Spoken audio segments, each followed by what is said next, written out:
Wild Health is about optimizing you. We use genomics, blood work, biometrics, microbiome assessment, many other tests, and a conversation with you to come up with a full health optimization plan. What's the perfect diet, exercise, and supplement plan for you and only you? The Wild Health podcast is about optimizing all of us. Here we cover the cutting-edge science that gives you the base to be able to apply the personalized plan we give you as a patient. To sign up as a patient, go to wildhealth.com. Or if you're a physician or health coach and you want to learn how to do this for your patients, we're happy to help as well. Wildhealth.com for all the information on becoming a patient or working with us.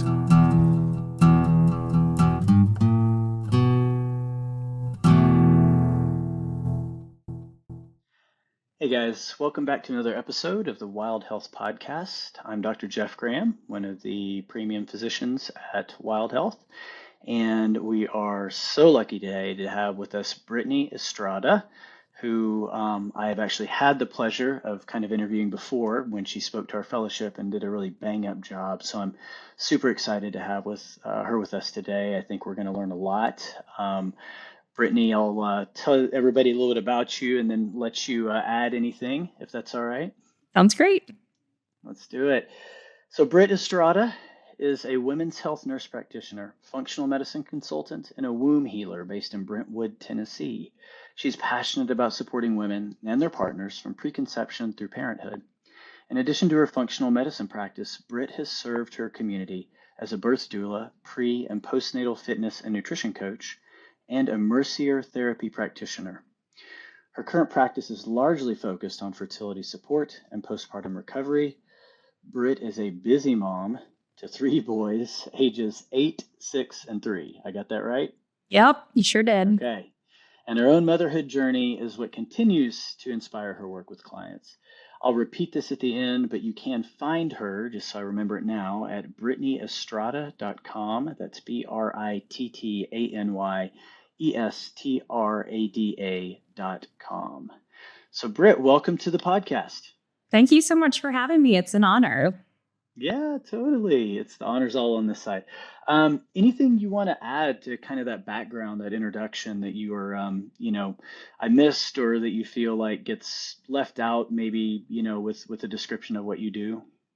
Yeah, I would just say that, it's kind of a full circle moment for me because my fitness background, like so much of my life was influenced by CrossFit, and having been a college athlete and then sort of trying to find my way in the fitness world after sort of being disillusioned from being a college athlete when I found CrossFit in that community. And, I just found like I found my people again. And that was so important for so many aspects of my health, not just physically, but also mentally and emotionally. And from that place, I love working with women. I've always wanted to work with mamas and babies. And I really found this gap where so many coaches were not comfortable working with women through pregnancy and certainly not transitioning back postpartum. And so that's really where I kind of took my journey and my coaching and training, because I wanted to be able to navigate that for myself, and kind of in the process of using myself as a guinea pig was able to support a lot of women. So I bring a lot of, the fitness background into my practice, which is something that has really, really served me as I've been building kind of the latest iteration of this current clinical practice, which has been great. Yeah. Yeah. And remind me, I had forgotten you were a collegiate athlete. What sport did you play? I played water polo. So the Olympics were super fun because I got to see it on TV. Yeah. Yeah. I don't meet many water polo players. And I think I shared with you at one point, I took a class my freshman year of college, one of those kind of throwaway easy hour classes, water polo. And I will say, also as someone who loves hard exercise, that was the hardest thing I've ever done. It is. I am confident I would drown if I tried to play at this point. But, back in the day, I was quite fit. And my children, I have 3 little boys, they were not at all impressed by the fact that mom used to play that. Everybody else's kids were very impressed that I used to do that, but them not at all. Well, maybe you can, when they're appropriate age, throw them in the pool and put a cap on them and show them how hard it actually is. Definitely. Yeah. Well, we're here today to really focus on metabolic health, which is one of your areas of expertise, and primarily how that is impactful around fertility, delivery, the whole idea of this, becoming pregnant, having a healthy and successful delivery, and then the postpartum effects that metabolic disease can potentially, confer to women. So, I think that starting out, metabolic health is a hot topic, obviously, but I think it's good to maybe step back for our listeners and define what you say, what you think constitutes a dysregulated metabolic state. Yeah, so I really see metabolic health as our ability to take the food that we consume and convert it into energy and utilize it to support overall health and well-being. And in our current lifestyles, there's just this mismatch of the types of foods that we're eating. If we can even consider a lot of the things that we're eating food, we're just exposed to so many very high calorie, non-nutritive food-like substances that have this huge impact on our blood sugar, which then goes on to really have a detrimental impact a lot of times on our hormones. And so it's kind of moving us away from optimal health. Yeah.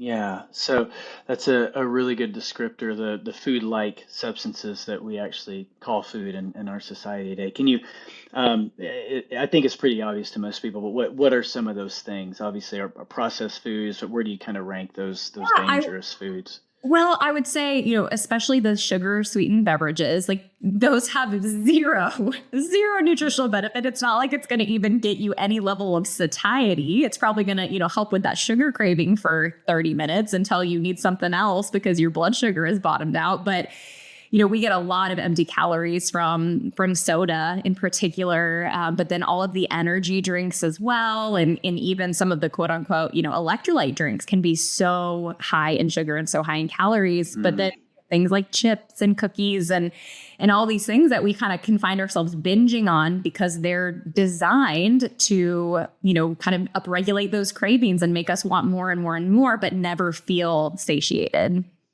Yeah. Yeah, it was always one of the most impactful things that I remember learning was that, that a lot of the food industry, a lot of the people they employ to design these foods are the same people that design the gambling kind of, the industry out in Vegas, and to really make that, give us those dopamine surges that want us to come back for more, right? So so when you're thinking about someone who is, if you're meeting with a client, you're worried about getting some signaling that maybe there's some metabolic health issues, what are some of the biomarkers that you really pay attention to?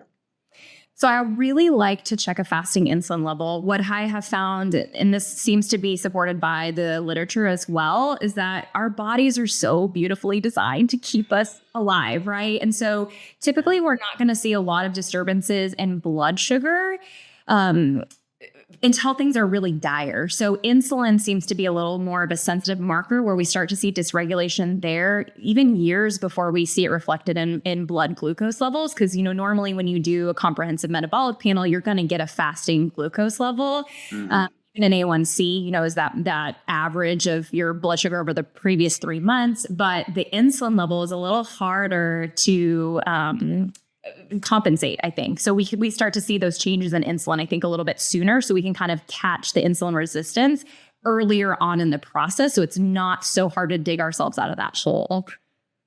Yeah. Yeah, I agree 100%. I will find multiple people who may come in with a blood sugar that's in the high 80s or low 90s and on their CMP. And you're right. Hey, we're always getting screened for that, but then their insulin might be 12. Right. We're seeing this already, seeing the effect. Yeah.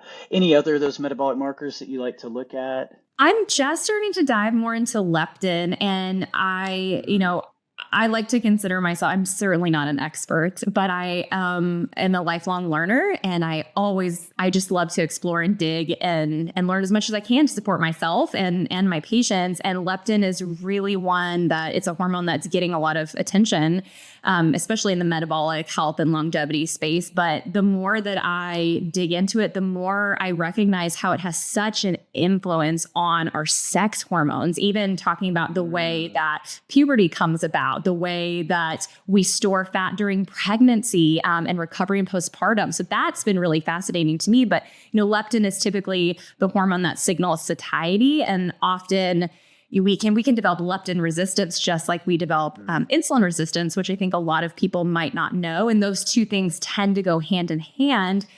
But when it comes to fertility, we also have to have enough leptin, because if there's not enough leptin, that's actually signaling to the body that it's not safe to get pregnant. And so I actually have quite a few clients who are on, kind of the opposite end of the spectrum, where they have metabolic dysfunction in that they're not cycling normally, but they're very underweight. And some of it is because they've just got very dysregulated nervous systems. There's a lot of stress going on, or they've really decided to go all in on some of these fasting protocols that were really not designed for young women who are trying to get pregnant. And now they put themselves in kind of this like deprivation, starvation, whatever you want to call it, mode. And their body is like, heck no, I'm not going to prioritize fertility. I'm just trying to keep you alive. Yeah. Yeah. I love that analogy. I find myself trying to explain that to some of the people I work with as well, where I like to look at it through the anthropologic lens and think about, if you're moving across the Serengeti 120,000 years ago with your tribe and there's a pride of lions chasing you, it's not time to lay down and reproduce and set up camp, right? So I love that discussion around the way stress impacts and can definitely impact some of these metabolic markers. So I'd love to hear your thoughts around how conditions like insulin resistance, which goes hand in hand with polycystic ovarian syndrome, metabolic syndrome, how specifically do these things affect fertility in women? Yeah. So insulin is interesting because when we've got a lot of insulin on board, that can actually ramp up inflammation in the body. But then elevated inflammation also kicks up insulin resistance, makes those cells less able to utilize the insulin. So then the insulin continues to rise. And that seems to influence all of our sex hormones. But I think so much of that goes back to signaling of the hypothalamus, which is, of course, driving the entire endocrine system and is getting these signals like, hey, it's not safe.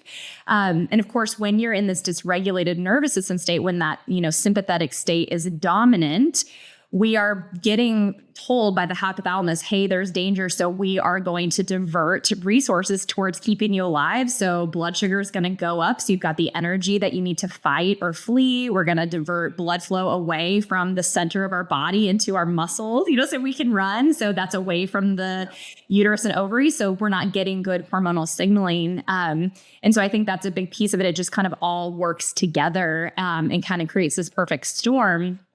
And one of the things that's really interesting about PCOS, and I tell women this all the time, like we didn't really start studying women until it's like the 90s.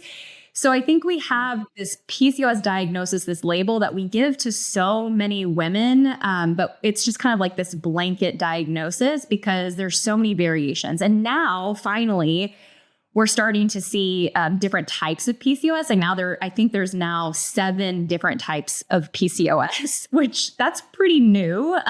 Certainly since I've been in practice 12 years, and that was not something that I learned about at all in school, but definitely something I've seen clinically because I have women who aren't having regular menstrual cycles, but don't have any other PCOS-like symptoms. So maybe to step back, like to define PCOS, to get that diagnosis, you have to have polycystic ovaries. You're supposed to have elevated androgen levels, and then irregular or completely absent periods. And usually you have to have 2 of those criteria to be diagnosed with PCOS. But I've got women who are just not having regular periods. They don't have polycystic ovaries. They're not overweight. They don't have insulin resistance and they don't have high androgens, and they're still being categorized as PCOS. So I definitely think that this is where the kind of that individualized approach really comes in. But also we maybe need better diagnoses or better language or to look more specifically at some of these markers to figure out what exactly is the driver of this person's fertility challenges. I know that was a really long No, I'm so glad you took a step back to define PCOS to our listeners. I think that we need to do that. And I am going to be really honest here and say I need to educate myself some more because I didn't know there were 7 different subtypes now. That is crazy. It is crazy. And there's like PCOS, I think it's type D, where women tend to be very thin, because we have lots of women now who have a PCOS diagnosis who do have the polycystic ovaries and do have anovulatory cycles, but they're very thin. It's not the classic PCOS that, we probably learned about in school, where there is insulin resistance and there's maybe the male pattern hair growth, the hirsutism, and, the central obesity and all of those things. That's really not what I'm seeing clinically. It's actually pretty rare that I get a patient like that in my office. Wow. Yeah. So that's actually a really good question. If you had to, say, hey, what's the avatar of your typical patient? Do you have kind of a common presentation you see a lot? Absolutely. I typically get women in my office who are not very overweight, but they're not having regular cycles. Currently, I am working with a client who has been told her whole life, she's like in her late 20s, has been trying to get pregnant for 2 years, has been told that has PCOS, but when I've checked all of her markers, she does not have elevated insulin. Her insulin is like 3, so beautiful. She doesn't have elevated androgen. She does not have polycystic ovaries, but she's not cycling. She rarely has a period. So so much of our work together has been trying to get that signaling back on board. And that is really where some of this like metabolic health and really circadian rhythm health has been something that we had to dive into with her. Yeah. The circadian cycle is huge. Exactly right. And thinking about how that affects our allostatic load, that kind of stress we build up throughout the day, and then hopefully have a nice restful time, right, to be in that parasympathetic nervous system and reset things. Yeah. So I have like high achieving women who, wake up first thing in the morning, they get right on their phone with all that blue light, going right into their eyes and just getting those stress hormones going. And then they wake up and have their coffee and they run out the door and they don't eat until 1 p.m. because they're intermittent fasting. Yeah. Exactly. And very familiar with that exact avatar. So I'm glad you're out there teaching about this, because it's super important. Trying to help these ladies. Let's talk about. I'm just wondering, in your experience with females who are trying to become pregnant, how often do you bring in the partner and doing the advising around maybe male infertility? Oh, every time. If the partners are willing, which hopefully they are, like my fertility package, I basically include both partners, because this is a partnership deal. Each of you is contributing 50% of this DNA. Let's make sure it's as healthy as it can be. And, we know that about half of infertility cases are male factor, and still all the onus is put on the female partner. And it's crazy. So typically, I am doing a full metabolic health panel on both partners in the first couple of visits to really be able to evaluate them both, because I tell patients, I know the goal is to get pregnant. I know you wanted to be pregnant, last year, and you want to be pregnant now. I totally get that, but we need to take a step back and really focus on your health optimization, because it's not just about getting you pregnant. You then have to go through pregnancy and birth and postpartum and then parenthood. So let's make sure y'all are as healthy as you possibly can going into this incredibly taxing transition of life. Yeah. You don't know anything about that, right? Personally. Right. Yeah.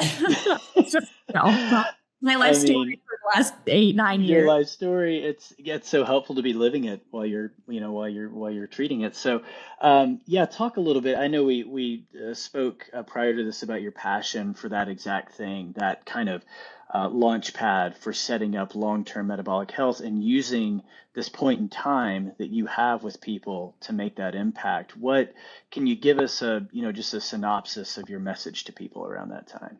Well, I really try to kind of come at it from the epigenetic side and say, look, you have the ability to influence the way that the genes that you're going to pass on to your baby are expressing. So if you are totally stressed out, that cortisol is really high in the months prior to conception, you actually are programming your baby to have less stress resilience, right? Yeah. Which also sets them up for metabolic dysfunction. That's huge. And so usually this is why I really love working in the preconception time, because most people are extremely motivated when they want to get pregnant. They're extremely motivated to make changes. It's a little harder sometimes to get the partners on board, but that's why I make the partners come to the initial visit and meet me and get to hear what I'm saying. So they're not just reading this protocol off a piece of paper and thinking that I'm crazy, when they can actually hear it and then see their lab markers too. I think men are so data driven, which I really appreciate. I am too. It's helpful for them to actually see what's going on and then be able to make some changes from there. Yeah. Yeah. What is the risk if a woman comes into you and she already is suffering from some metabolic challenges? What type of risk does pregnancy impart? And then, how does her risk postpartum go up after that for having challenges?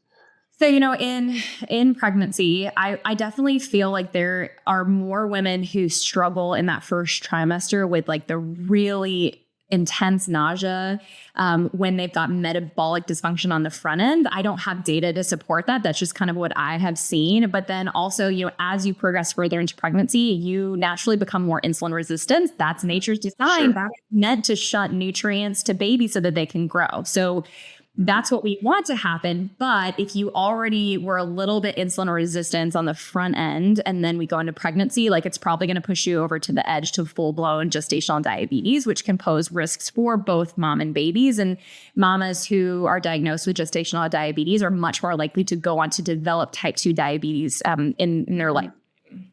Yeah. Mm-hmm. Yeah. I think if I remember, it's like twice as likely or 50% increase, something like that. It's a large increase. And unfortunately, I'm not seeing a lot of screening for that. So, so many women years postpartum who go on to tell me that they, did in fact have gestational diabetes, and they've actually never been really screened for diabetes since that time. And so, of course, that's something that we have to dive into and kind of unpack. But I think that's such a big piece of it. And for me, because I'm such a data nerd, I was so curious to actually watch my metabolic health through pregnancy. So at around 18 weeks postpartum, I stuck a CGM on myself and I used a Whoop. Ugh. And I wanted to see what's going on with my recovery, what's happening with, my stress and all that, and my strain, and then what's happening with my blood sugar. And for me, I am usually nauseous and not wanting to eat till about the 20-week mark. Not like severe by any means. And I've never thrown up a pregnancy, thank God. But I did notice that I was having these huge blood sugar crashes. And so being able to see that really made me actually, okay, I've got to eat the protein. I'm going to do it. And within a week of actually regulating my blood sugar, I had no more nausea. So that was super helpful. And then I continued to wear the CGM for the 2 weeks, like 18 to 20 weeks. And then I did it again around the time when we're normally checking glucose levels around the 28-week mark. I actually went ahead and did the glucose challenge with my midwife. So took I actually did it's called the fresh test. So a cleaner version of the glucola drink, and had her check my blood sugar, and then also checked it on my monitor just to kind of see, how those numbers correlated or didn't. But it was really interesting to be able to use it as a tool through pregnancy, and maybe coincidentally, I don't know, I gained the least amount of weight with my third baby, and he came a little bit early, but he was 8'7" and my other two were 9'3", and I did CrossFit through all of my pregnancies. I was pretty healthy and pretty consistent with all of my pregnancies, but I do feel like I was more mindful of my protein intake and my blood sugar regulation in my third pregnancy because of using the CGM. So you had an 8'7" and two 9'3s? Yeah. You had some big babies. I had some big babies. Yeah. And your blood sugar was normal though, because that does sound like a gestational diabetes kind of. Yes. My blood sugar at 1 hour post the fresh test serum was 55. Wow. Yeah. Super low. Yeah, it was really low. Yeah. So I did a good job of keeping myself really regulated, and that was way too much sugar for me just in that little test. So it was really interesting to have data. So do you employ those modalities with your patients? I do. CGM, HRV, things like that. I think, for some people, they're not going to implement changes until they can see it in black and white. So things like the wearable devices, like the Whoop, like the Oura Ring, when they can really see it, I think that's helpful for them, and it just gives them a little more accountability. And then same thing with the CGM. When they can actually see what's happening with their blood sugar in real time, they're much more likely to implement change. Some people don't need that type of motivation, but I always use it it's available as a tool. So I offer it, when I think it's appropriate. Yeah.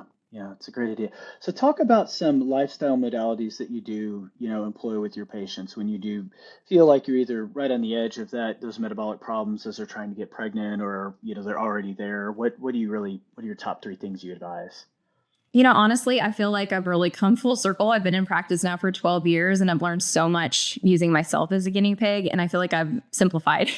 So I really believe that we are meant to operate with the cycles of the sun and the moon. I feel like circadian rhythm health is everything, and getting out in the sunlight is free. And that is one of the most impactful things for our metabolic health. And so I really try to get patients, everybody, and myself and my husband, first thing in the morning, you do not look at your phone. Blue light is not going to be the first signal that your brain gets. Get out in the sun and watch the sunrise if possible, or go flip on, a red light. That'd be great too in the wintertime in particular. But let that, infrared light be the first signal to your brain so that we're getting this normal, gentle rise of cortisol. That's a big one. And then same thing for in the morning. I'm not big on the big fasting windows in the morning. I think that if you do fasting, it's better to do it in the evening. So stop eating dinner earlier and then try to move your breakfast up a little bit earlier. So, eat within an hour of waking, and don't have coffee first thing, because that's just another thing it suppresses your appetite. So when women are telling me they're not hungry in the morning, well, you just had, a venti, whatever. And yeah, you're not going to have any appetite for a while after that. But it's also just sending that adrenaline and cortisol through the roof, and not in a good way. So it's really simple things like that. It's, I think creating better boundaries too. People are just so available all the time and don't put boundaries on their own time and really prioritize their self-care. I think women in particular are not great at this. And I really try to get women to start prioritizing that before they become moms, because it's obviously much harder when you have this little person who relies on you for everything. And, if mom's not okay, no one in the family is going to be okay. So I really try to focus on more of that type of stuff versus the fancy supplement protocols and the crazy diets. It's can we just get back into the way that our bodies were designed to function without all this external stuff? I love it. I love it. Such a strong message. And thank you for elucidating that information that I'm always talking about too. There really, with time restricted feeding and intermittent fasting, there really is no good data showing that depriving yourself in the first part of the day does anything. It is all about cutting off earlier in the day, starting eating earlier in the day. That's where we see real effects with that. So I'm going to ask you then, since you just said, I really don't like talking about all the crazy supplements and stuff, I'm going to ask you about that. So let's wander into that a little bit. Are there any, and actually let's just start with foods. Are there any specific foods, nutrients? If you want to throw a supplement or two in there, are there things that you routinely recommend? Yeah, absolutely. I mean, number one, I worked in the macro world. Of course, I worked with CrossFit fit athletes, and I was one too. And so I've done all the macro counting and all the diets and all everything, right? And I love to use myself as a guinea pig. I really try to simplify it for my clients and just say, let's just hit a protein goal. Let's try to get 1 gram of protein per pound of ideal or lean body weight. And, I try to guesstimate that for them. But I have so many women who are eating 50 grams of protein a day.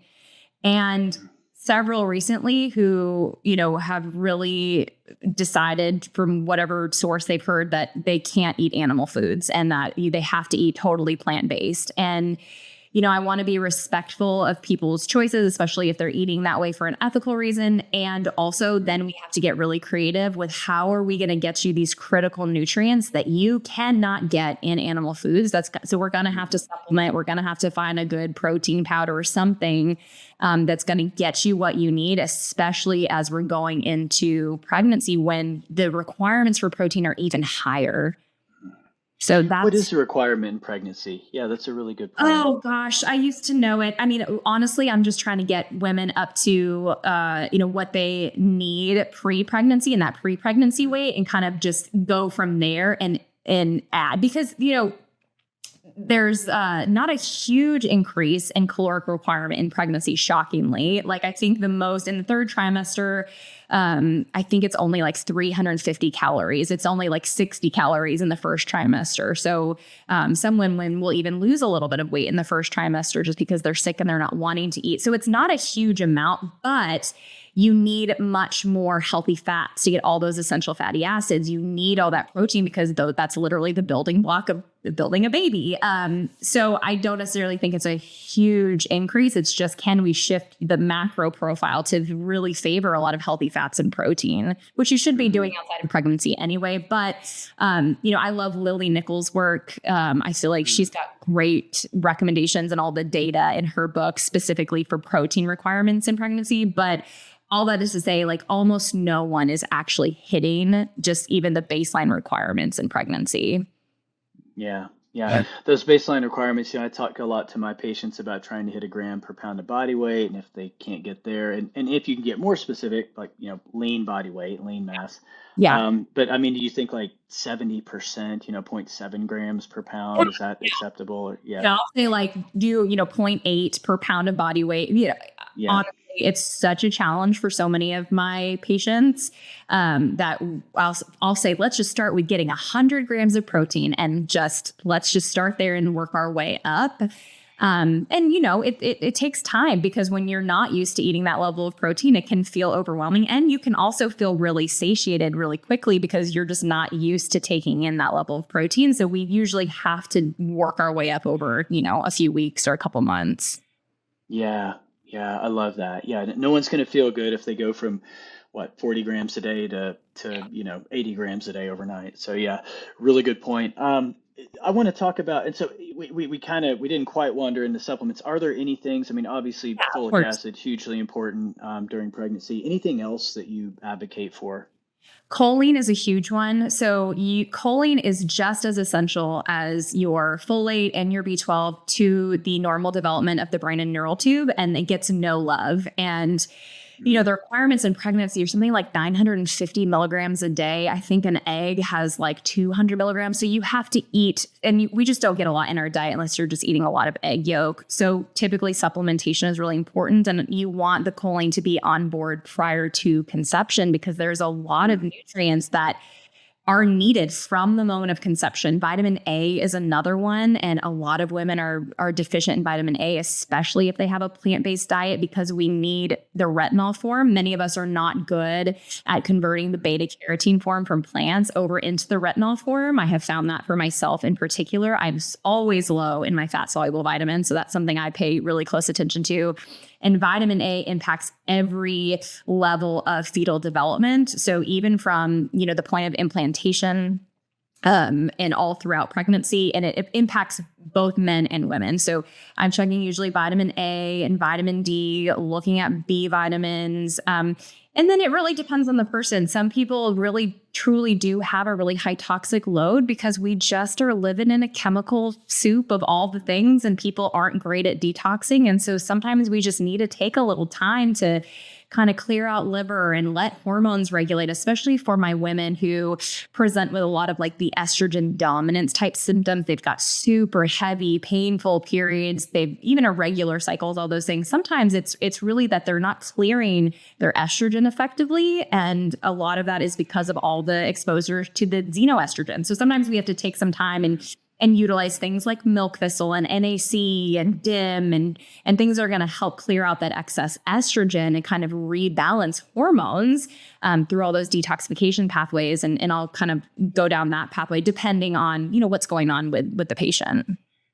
Yeah, I love that. Those are strong recommendations. I did not know that about vitamin A. I'm, again, learning so much. I'm going to have to go back and read about the importance of retinol. Yeah. There's so much to learn. But like I mentioned, Lily Nichols just put out a book. That's her first book was Real Food for Pregnancy, and Real Food for Fertility is her latest one with Lisa Hendricks-Jack, who's a cycle educator, a natural fertility and cycles educator. And she's amazing. And that book just goes through every nutrient. And it's one of my favorite resources for my fertility clients. I love it. Okay, great. We'll see if we can have that in show notes. That sounds awesome. So I want to take a step back to something you mentioned earlier that I have had in my own personal experience. I actually, when I was in private practice, did do preconception care and have done a lot of obstetrics throughout my life. And I remember so many times where stress seemed to be the main player. And you mentioned that before.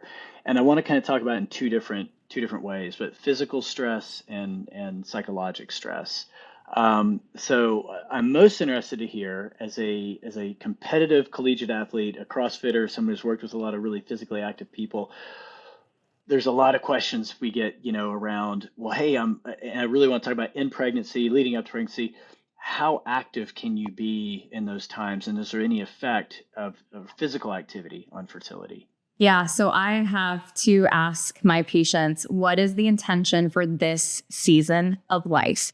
Is training 6 days a week conducive with getting pregnant? Because of course, exercise is wonderful, but it can become too much of a stressor. Even though it's a good stressor, your body doesn't necessarily recognize that it's a good stressor. It just knows, like, I'm putting out all this cortisol all the time, because it's not just that you are training hard in the gym 6 days a week. It's also that you're working full time and maybe you're taking care of ailing parents and, you've got this wedding and you've got all these other demands on you. And so your nervous system is never getting a break. It's never down regulating. And also people who gravitate towards high intensity training are typically not good at actually recovering. Like, they don't do the meditation. They're not doing yoga. They're just high intensity all the time. And so that was a question I had to ask myself, like, what is appropriate for me in this season of life?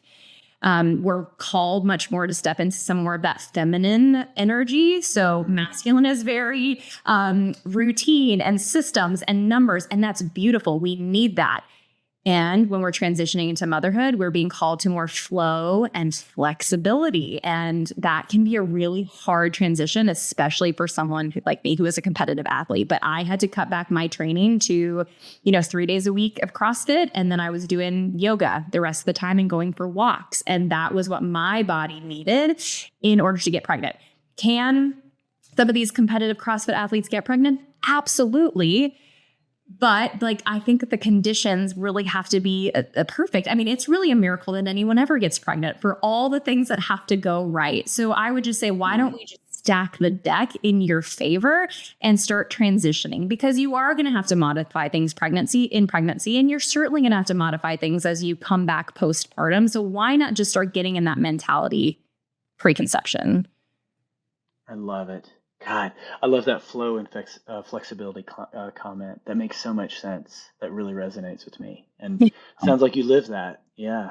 Oh my gosh. It's been horribly painful. I've lived in my masculine dominant brain for so long. Like, motherhood threw me through a loop, because I was super sick with my first baby, and I was still trying to coach and still trying to work out 6 days a week and I did all the things wrong. I was doing crazy lifts at 38 weeks pregnant.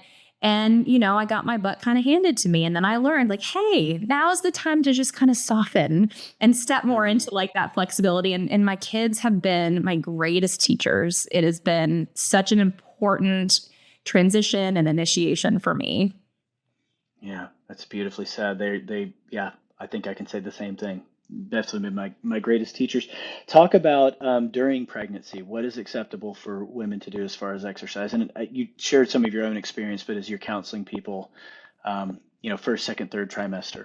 Yeah, I don't think I hate saying that things are off limits in pregnancy. It's more, again, what is the intention? So, training in all planes of motion is really important, because if you think about what's going to happen in labor, which many people don't really know that until they get into labor, but hopefully you're starting to prepare for that.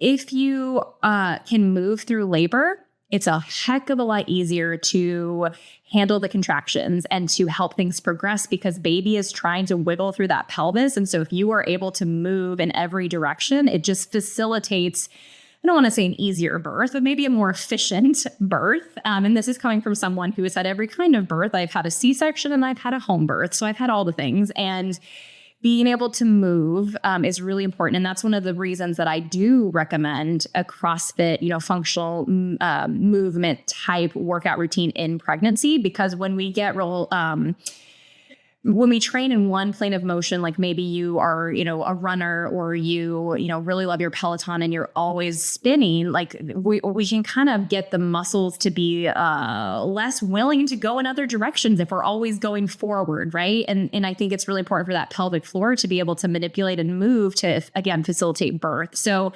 functional fitness is where it's at, especially because once your baby is born, you're immediately going to be carrying like 30 pounds. You've got your baby, and then you've got the stroller and the car seat. So we need to be doing some kind of strength training. And I truly believe women who strength train through pregnancy, they tend to have less pain. They tend to have faster, easier labors. Now, that was not true for me, again, with my first, but in the data, that's what we see. So I think that's really important. But even if you're someone who's, not super active, like walking is so, so important. But, like, again, I tell people, like, what's the intention? Like, why do we need to do a muscle up in pregnancy? Like, that's just going to put a lot of strain on your midline. And yeah, it sure looks cool, but the risks of you slamming your belly into the bar, like, what is the intention of that? And if it's not really in alignment with keeping you strong and healthy and facilitating birth, then maybe that doesn't need to be a part of the routine until you're a couple years postpartum. Yeah, great point. I love that, especially about the muscle up. You're right. I don't want to see pregnant people doing muscle ups. It looks cool, but it's why would we do that, And a burpee. No. Why are we doing a burpee on a pregnant belly? Why are we doing a burpee? I don't know if you saw Annie Thor's daughters, got pregnant again this last year, and she did do the open, but she had a big part in the mat she had cut out to accommodate for her pregnant belly to go down lower. Yeah. And what I would always tell people, you do not need to be cut off from a community when you're pregnant. And if you have been involved in a CrossFit gym, like, you are part of a community. So you don't want to lose out on that during this really tender time of your life. So it's important you can still participate, and you should.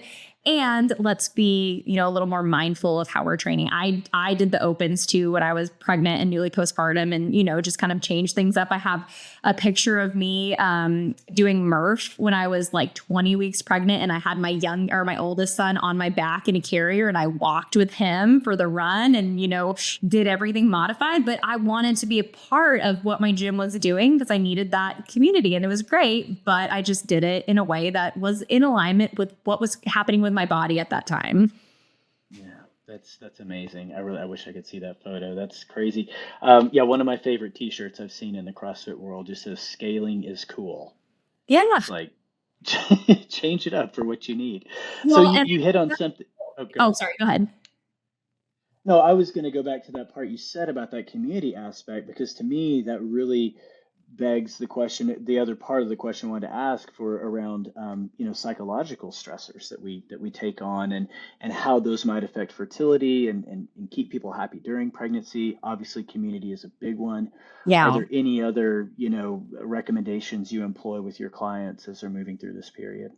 I think definitely, like, we can't eliminate all stress. That's just a part of living our lives. But it's like, how can we build our resilience? And I have so many couples that just get so frustrated because, of course, everyone's been telling them, oh, you just need to go on vacation. You just need to have a drink, and you guys need to relax, and you'll get pregnant. And that's like the most infuriating thing to hear when you've been trying to get pregnant for an extended period of time and it's not working.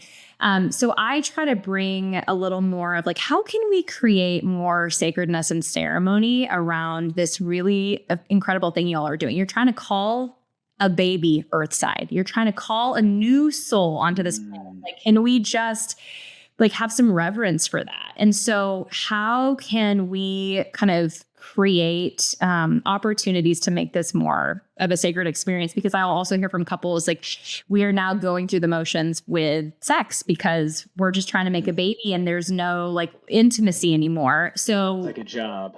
It's like a job, and both partners feel that, and then that's not being communicated to each other. And so I definitely think there's a role for having a counselor, on board. And also we'll talk about we know ovulation's coming up. We're going to set a date night, and you guys are going to have a ritual, and you're going to say a prayer together or whatever resonates with them. You're going to meditate together, whatever, to call in this baby. And that is incredibly woo-woo, I recognize. But when you work in this space, you get into the woo-woo because you are literally calling a soul. onto this planet. And so I think that is a really important piece. And then I think it's really about looking at what are the major stressors in your life and what can we actually shift?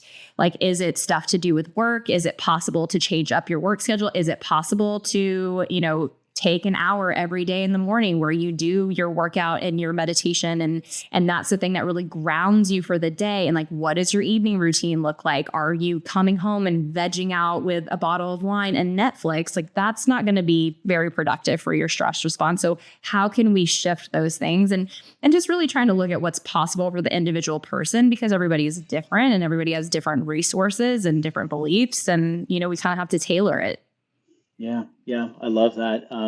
So much of what you're saying is applicable not only during preconception and pregnancy and pivot. I mean, I'm just being reminded as you're speaking, like, God, you're right. I need to. It's good for us to create sacred space all the time, right? Yeah. It's something Yeah. that helps with that. Yeah. Yeah. So let's try and land this plane a little bit here. What are, you mentioned a couple of resources before that you would recommend as books. Any other things that you really turn to or would advise people to check into if they're trying to become pregnant or they've recently become pregnant, and what's hot these days in your mind? Yeah, I do feel like the wearable devices are helpful. I feel like that's worth investing your money in if you're kind of looking for something to, versus even a supplement, because even something like the Oura Ring, which, actually communicates with the Natural Cycles app. So it's a really good way to track your cycle. And I think the numbers are something like 60% of women, it might be higher, actually aren't timing that spertal window correctly. And so if you aren't having sex in the right window, it's going to be really hard to get pregnant. So there's about a 6-day window in your cycle where you can theoretically get pregnant. And so if we can, change the date of sex, you could get pregnant a little bit easier. So I think the Oura Ring can be really helpful for that. But then it's also giving you data about your sleep and your recovery. And so all these other things. And then when you start implementing, changes with your morning routine or a supplement, you're going to see that reflected in the data to know what's working. So that's something that I recommend to a lot of people, and especially my women with PCOS who have irregular cycles. The Oura Ring is normally able to pick up on when you do ovulate, even when you're not having a normal cycle. So that's helpful because it's tracking that temperature. So I love that. I'm a big fan of like a red light panel. I've got an infrared sauna. You and I have talked about that. That was a big investment for me, but I felt like that was a game changer. Now, no saunas for the male partner when y'all are trying to get pregnant, because we don't want your testicles to be heated. And that's something I have to educate a lot about. Like, that's really important. So you can do all the cold plunging, but you're not going to be doing the sauna. Female partner, that's great. Just don't get too hot and don't do it, for 45 minutes. But I do like that infrared light, I think, is really important. I would say be really conscious of your personal care products, but even more so than that, like, look at your food and water first. So if you can get a water filtration system, invest in that. I am a psycho about our water. I distill it and then add the minerals back in. I mean, I've done all the research with water. And then, try to buy organic when you can, local when you can, and then make sure you're washing all of your produce just to kind of mitigate some of that exposure to, these toxins and heavy metals and things that are just so pervasive in the environment. Yeah, that's a great question. I meant to actually ask you about that at one point, but it slipped my mind. Are there any particular ones that you really worry about? About toxins, environmental exposures? Yeah.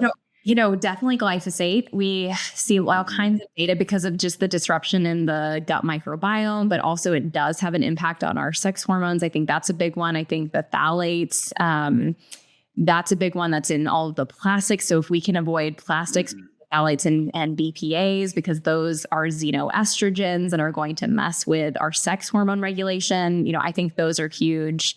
But again, it's just kind of getting away from all this external stuff and getting as close to nature as we can. I think if we do that, we really are going to be going in the right direction. Wonderful advice.